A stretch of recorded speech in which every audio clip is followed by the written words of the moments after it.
उत्तर प्रदेश में आरक्षण को लेकर कयास लगाना अंतिम पड़ाव पर पहुंच गया है। सब कुछ सही रहा तो 27 दिसंबर को अदालत अपना फैसला सुनाएगी।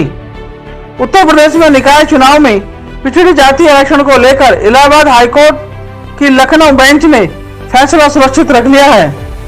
याचिकाकर्ता की याचिका पर अब हाईकोर्ट आगामी 27 दिसंबर को फैसला सुनाएगा। इससे पहले सरकार और याची पक्ष के वकीलों ने अपनी कोर्ट में अपनी दलीलें रखी। अदालत ने कहा कि सरकार यह स्पष्ट करे कि आप ओबीसी डाटा कहां से लाए हैं। सरकारी वकील की दलील से पहले मामले में मुख्य याचिकाकर्ता पीयूष पाठक ने कहा था कि अदालत में याची की तरफ से रखे गए हर तथ्य को कोर्ट ने सुना। इस बीच ओबीसी आरक्षण निर्धारण को लेकर आयोग बनाने की बात चल रही थी। बहरहाल मामले में कोर्ट ने फैसला सुरक्षित रख लिया है। ऐसे में निकाय चुनाव की तारीखों के ऐलान पर अभी रोक जारी रहेगी। शनिवार को हुई सुनवाई में दोनों पक्षों की दलीलें सुनने के बाद इलाहाबाद हाईकोर्ट की लखनऊ बेंच ने कहा कि मामले को आगामी मंगलवार या 27 दिसंबर को सुना दिया जाएगा।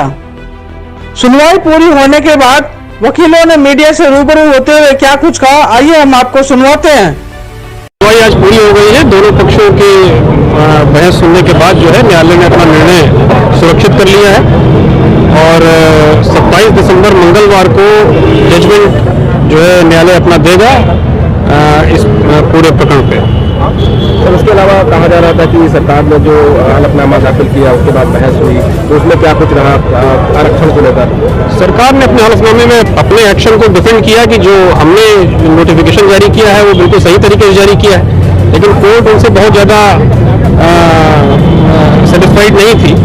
कोर्ट का कहना ये था कि जो आपने ये पूरा आपने एक्सरसाइज करी है इसके लिए आपके पास कोई डेटा नहीं है, बगैर किसी डेटा के आप ये कैसे आप एक्सरसाइज को पूरी कर लिए।